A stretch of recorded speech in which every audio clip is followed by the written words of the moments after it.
In 1996, I did a painting called The Last Lion, and it was a very emotive subject in the sense that the angel was the creator and the guardian of the lion species, and what you were looking at was the last lion on earth. And you could see by the look on her face what a horrible dilemma this was for her.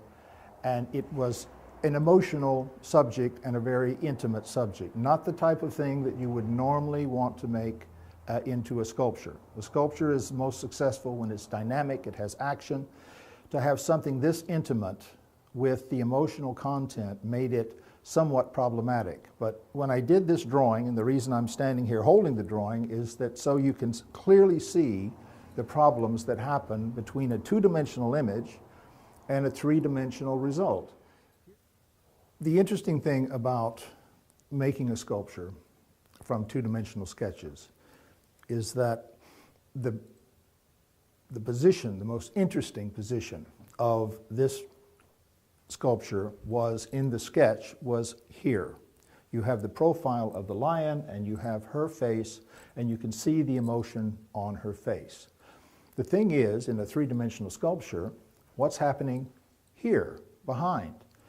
In the sketch, there is the drapery, there's implied nudity. How far do you want to go? Is she completely nude behind, or do you want to bring the drapes around? And these decisions create the composition that makes it a successful sculpture if you make the right decisions when you put the piece together. Of course, there's another element, and that is the patinas, or the colors, that we are using on these new sculptures. This, in many ways, has a classical formula in terms of the composition of the piece. But when you add patinas that are lighter with color references, she becomes something else. And it's an interesting, almost contradiction between the classical formula of the piece and the contemporary coloring of the piece.